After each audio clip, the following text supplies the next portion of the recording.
C'était sûr. Bienvenue à tous dans cette nouvelle vidéo. Comme vous pouvez le voir, j'ai un paquet de livres. Dans cette vidéo, on va plonger au cœur de plein de mondes en déroute, de mondes qui part en cacahuètes. C'est un peu le thème de la vidéo. J'ai pas trop su comment résumer ça en un mot. Pour moi, c'est pas totalement post-apocalyptique parce qu'il y a des livres qui rentrent pas dans cette catégorie. Donc c'est juste un peu des mondes où ça part en cacahuètes. Voilà. Peut-être que vous avez déjà eu un aperçu sur mon compte Instagram Fille de l'artiste, mais ici je vais tout détailler, donner les résumés, dire pourquoi j'aime ces livres, etc. Donc je vais vous présenter ici des sagas de livres captivants qui dépeignent des tableaux du coup post-apocalyptiques, un peu dystopiques. J'aime beaucoup trop ces livres et je trouve qu'il y en a plus trop de nos jours, donc voilà, j'ai trop hâte de vous les présenter. C'est très drôle parce que je viens de me rendre compte que dans toutes les sagas que je vais vous présenter, en fait il s'agit d'adolescents qui sont de base des adolescents banals, et qui vont devenir des héros dans un monde où il n'y a pas d'avenir. Donc je dirais que c'est un peu le point commun de tous ces livres. Et on va tout de suite commencer. Et la première saga que je vais vous présenter, je suis fan, et je suis fan également des livres qui sont vraiment trop beaux. Ils sont magnifiques, franchement ils brillent comme ça et genre je les trouve vraiment trop beaux. Les trois ensemble ça rend trop bien. Et il s'agit de La 5ème vague de Rick Yancey. J'espère que t'as déjà vu le film, sinon va le voir tout de suite. C'est un roman un peu post-apocalyptique où il y a des îles qu'on ne sait pas qui c'est, des qui envahissent en fait la terre par des vagues, un peu des fléaux comme ça. Donc la première vague, extinction des feux. La deuxième vague, déferlante. Troisième vague, pandémie. Quatrième vague, silence. Et nous, on va suivre l'histoire de notre héroïne qui s'appelle Cassie Sullivan, Cassiopée, je crois, et qui va essayer de se démener dans ce monde en déroute, dans ce monde où la confiance ne règne plus du tout, puisqu'en fait, eux sont en fait au milieu de la Terre, au milieu de nous, au milieu des humains, et que du coup, il y a zéro confiance entre tout le monde, que tout part vraiment en cacahuète, qu'il y a des catastrophes, qu'il y a des pandémies et j'ai trouvé ça vraiment bien raconté. J'ai trouvé que les personnages dans cette histoire sont excellents. Cassie, son petit frère, les deux gars qu'on peut rencontrer, c'est vraiment, je trouve, des bons personnages, des bonnes relations. Et j'ai beaucoup aimé voir comment une adolescente normale qui est dans sa famille, qui va à l'école et qui tout d'un coup doit se retrouver dans la nature, à pouvoir faire confiance à personne, seule, à devoir se débrouiller, à devoir survivre en fait dans ce monde. Et du coup elle s'est écrit: pour Cassie, rester en vie signifie rester seule. Elle se raccroche à cette règle jusqu'à ce qu'elle rencontre Evan Walker. Bref, c'est le premier tome et il y a donc 3 tomes. J'ai aimé les 3 tomes. Je suis dégoûtée parce que en film ils ont sorti que le 1 et j'aurais beaucoup aimé voir la suite parce que même les acteurs et tout, j'ai trouvé que le film était très bien adapté et que même si c'est rapide comme toujours, le film était vraiment aussi bien à voir que le film. Et donc je suis dégoûtée qu'ils aient pas fait la suite parce que la suite est incroyable aussi. Et du coup bah moi je connais la suite quoi. Mais je peux en parler avec personne parce que tout le monde n'a vu que le film. Je vous le conseille, il est excellent, les personnages sont vraiment bien, j'aime trop Cassie, le personnage principal. On voit vraiment comment survivre dans un monde en déroute où il n'y a plus aucune confiance entre personne, la civilisation du coup qui change totalement, où est l'humanisation, où est la survie, comment se débrouille la civilisation dans une telle situation. Voilà, j'aime beaucoup. Le deuxième livre que je vais vous présenter, c'est Darkest Mind de Alexandra Bracken. Il y a cette fois 4 tomes et c'est un concept qui ressemble un peu à la 5ème vague puisque il s'agit d'une adolescente également qui s'appelle Ruby et qui va devoir également survivre dans un monde où tout a changé et où la confiance ne règne plus. Je vais vous expliquer pourquoi. Darkest Mind, c'est en fait un monde où une pandémie a décimé une grande partie de la population des enfants. Et les enfants qui n'ont pas été touchés par cette pandémie sont alors ressortis avec des pouvoirs. Il en existe 5 différents il me semble. Je me souviens plus exactement des pouvoirs.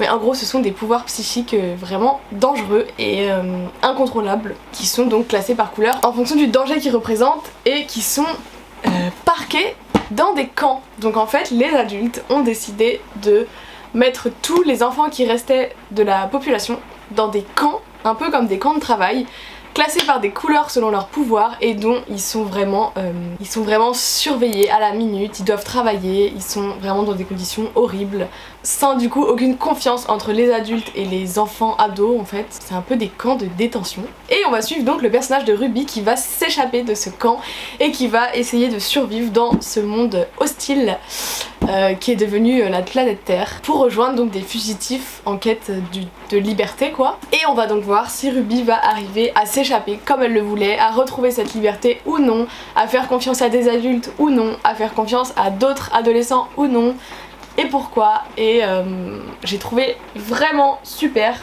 Le personnage de Ruby est très innocent de base et très travaillé je trouve. On voit vraiment comment les pouvoirs la chance, on voit vraiment avec ses yeux comment elle voit l'évolution, comment elle voit le monde qui part en vrille et comment elle voit que quand on donne du pouvoir aux enfants, aux ados, ça peut vite mal tourner et les adultes n'ont surtout vite pas confiance. Donc ce livre il offre vraiment une exploration des thèmes de l'identité, des thèmes de confiance, des thèmes de l'appartenance à une lutte.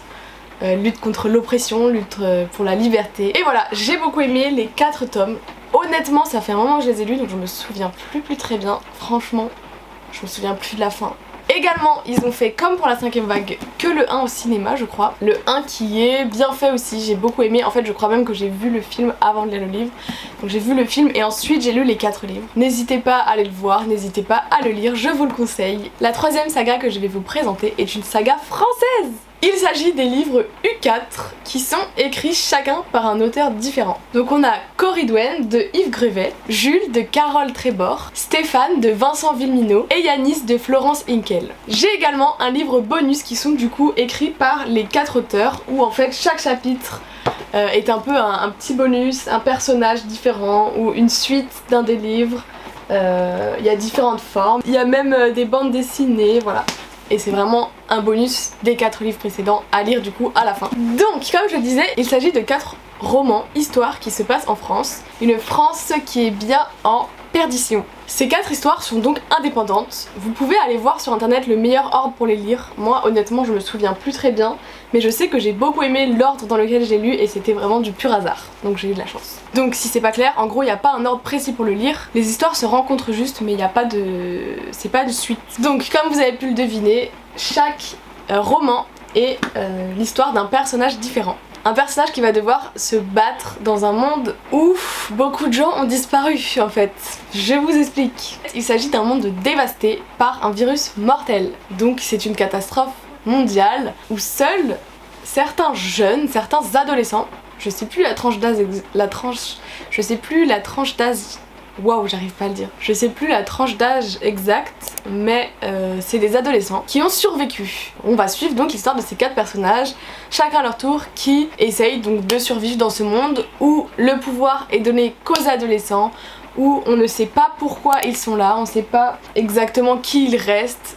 On va essayer donc de savoir à travers ces 4 livres qu'est-ce qu'il en est, pourquoi ils sont là, avec donc vraiment un passé pour chacun qui est assez traumatique puisque toutes leurs familles sont mortes, peut-être leurs amis, tout leur entourage n'existe plus en fait, et ils sont retrouvés seuls dans leur famille chacun. On s'imagine bien qu'une vie sans adultes avec que des adolescents, il y a certains soucis. Évidemment, il y en a qui prennent le pouvoir, il y a des clans qui se forment. J'ai vraiment trop aimé les 4 livres.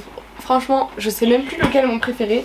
Je crois que j'ai lu Yanis en premier. J'ai beaucoup aimé le personnage de Stéphane, qui est en fait Stéphane, une femme. Hein. J'ai beaucoup aimé chaque histoire et ce que j'ai surtout aimé c'est que du coup j'ai pas l'habitude de lire des livres de ce style français. En fait il en existe pas beaucoup je pense. Et là on voyait vraiment des villes qu'on connaît, des endroits qu'on connaît mais qui sont totalement transformés par du coup ce monde en déroute. Par exemple, je crois qu'il y a un de livres qui commence dans la ville de Lyon, on voit beaucoup la ville de Paris, Corridwen vient aussi de Bretagne et on voit beaucoup aussi la campagne, les routes entrent et c'est cool d'avoir des références pour une fois qui sont françaises et pas comme dans tous les autres livres que je vous présente où ça se passe toujours aux États-Unis et que du coup on n'a pas toujours les références, on n'a pas toujours... on connaît pas les villes forcément, etc. Donc ça j'ai trouvé ça vraiment très cool et ça m'a beaucoup plu. Parce que du coup j'ai pu plus m'imaginer, par exemple je ne connais pas extrêmement bien la ville de Lyon ou de Paris, mais il parlait d'endroits que je connais, il parlait par exemple du parc de la Tête d'Or à Lyon. Conseil aussi, si vous avez lu les 4, de lire U4 Contagion, qui est donc le petit bonus parce que ça apporte des petits plus à l'histoire et j'aime trop ça moi. Quand j'ai fini un roman que j'aime, moi je veux toujours en savoir plus, donc ça c'est le genre de truc que j'aime trop. Je trouve qu'il est bien ficelé, les histoires sont bien racontées et je salue vraiment le travail de ces 4 auteurs parce que j'imagine la complexité pour créer des histoires qui s'entremêlent sans se contredire et qui font... Voilà, je vais essayer de faire un schéma avec mes doigts. Ça c'est les 4 personnages, ça fait vraiment comme ça genre. Ok, on s'en fout, c'est nul, mais... Donc j'ai trouvé ça cool aussi que chaque livre ait un style d'écriture différent, qui ait une histoire différente, qui raconte quelque chose de différent, avec différentes luttes, différentes choses, différentes perceptions, différents yeux sur le monde, etc. Je pense que je vais vous lire un résumé en fait. Peut-être celui de Jules, parce que je me souviens plus très bien. Ah non, mais je sais! J'ai oublié de vous dire un truc trop important, mais que j'ai oublié, que je viens de relire. En fait, ces 4 personnages ne se connaissent pas, habitent pas dans les mêmes villes, mais en fait ils jouent à un même jeu vidéo. Dans ce jeu vidéo, il y a quelqu'un, lors de cette pandémie encore, qui leur donne rendez-vous à Paris il me semble, et ils ne savent pas vraiment pourquoi, comment, qui c'est, par quel moyen, mais tous n'ont rien d'autre à faire, ont de l'espoir là-dedans, et donc tous essayent de cheminer, de faire leur parcours jusqu'à Paris pour arriver au rendez-vous. Ah, la tranche d'âge c'est 15 à 18 ans. Non mais franchement les informations là c'est n'importe quoi. Je vous lis un peu le résumé de U4 et ensuite le résumé de Jules. Donc U4, Jules, Coridwen, Yanis, Stéphane ont entre 15 et 18 ans. Ils ont survécu au virus U4 qui a décimé 90% de la population mondiale. Ils ne se connaissent pas mais ils se rendent pourtant au même rendez-vous. Donc maintenant je vous lis le résumé de Jules. Je m'appelle Jules, je vis à Paris. La ville que j'observe du haut de mon 5e étage n'est plus la mienne. J'ai recueilli une petite fille, elle s'appelle Alicia. Je ne sais pas quel âge elle a ni pourquoi elle a survécu. C'est pour elle que j'irai au rendez-vous, parce qu'il nous reste peut-être une dernière chance de sauver le monde. Voilà. Donc, j'espère que ça vous a donné envie parce que moi je les aime, et j'espère même peut-être les relire un jour parce que franchement je les ai lus quand j'étais plutôt ado et ça fait un petit moment déjà. J'aime chacun de ces personnages et j'aime les liens qui se créent. Et j'aime leur histoire, leur perception, parce que... Mais je vais vous lire un autre résumé, vas-y, je vais pas résister. Ok, là on a l'histoire de Yanis, qui est un personnage un peu plus tourmenté. Je m'appelle Yanis, mes parents et ma sœur sont morts sous mes yeux. Depuis, leur fantôme m'accompagne partout. Il faut que je quitte Marseille avec mon chien, sinon je vais devenir fou. Je n'ai plus qu'un espoir, arriver à temps au rendez-vous à Paris. Marseille aussi. Donc voilà, 4 livres, 4 auteurs français avec une histoire vraiment sympa, du suspense, de l'action, mais aussi des sentiments, des émotions, des rencontres. Et voilà, je vous en dis pas plus et je vous laisse découvrir par vous-même. Et la 4e saga dont je voulais vous parler et que je suis fan, j'espère quand même que vous connaissez déjà, sinon sortez de votre cave. Il s'agit de la saga Hunger Games.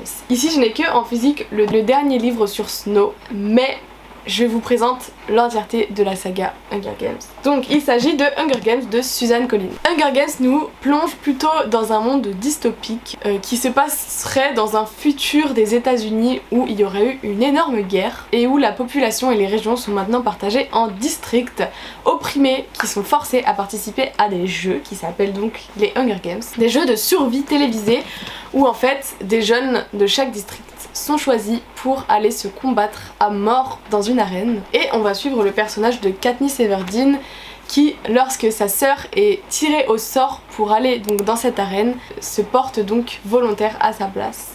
Ce qui n'arrive jamais dans le district 12, qu'ils subissent vraiment ces jeux et c'est un district plutôt pauvre et plutôt simple. Et elle va, par sa personne, par ses gestes, par ses paroles, déclencher quelque chose dans le district, déclencher un peu de l'espoir chez cette population. Et on va donc suivre ce personnage qui va donc se préparer pour aller dans l'arène, qui va aller dans l'arène, qui va se battre, qui va devoir survivre au milieu de tous ces personnages, et je vous en dis pas plus. Dans les mains, j'ai le livre qui est sorti en film il y a pas très longtemps, que j'ai également beaucoup aimé, et j'en ai fait d'ailleurs toute une vidéo sur ce que le livre nous apprend par rapport au film, et il y a plein de petites choses très sympas si vous voulez savoir. Et il s'agit en fait de l'histoire un petit peu de la création des jeux Hunger Games, et de l'histoire de Snow, le personnage qui sera donc président à l'époque de Katniss Everdeen. Je vais pas reprendre tous mes livres comme dans l'intro, mais voilà, j'espère que vous avez aimé toute cette petite saga que je vous ai présentée. Sachez que je vous les recommande vraiment toutes, elles sont très sympas, je sais pas quoi vous dire de plus, elles sont captivantes, chaque personnage est attachant. Et j'espère que vous allez y trouver votre bonheur. N'hésitez pas donc à emprunter ces livres, à acheter ces livres, à lire ces livres. Je vous les recommande. Ils sont captivants, ils sont émouvants, survivants. Ça veut rien dire. N'hésitez pas dans les commentaires à me recommander d'autres livres de ce style où le monde part en cacahuète. Et puis on se retrouve tout bientôt pour une nouvelle vidéo normalement. Je vous fais de gros bisous. Bye!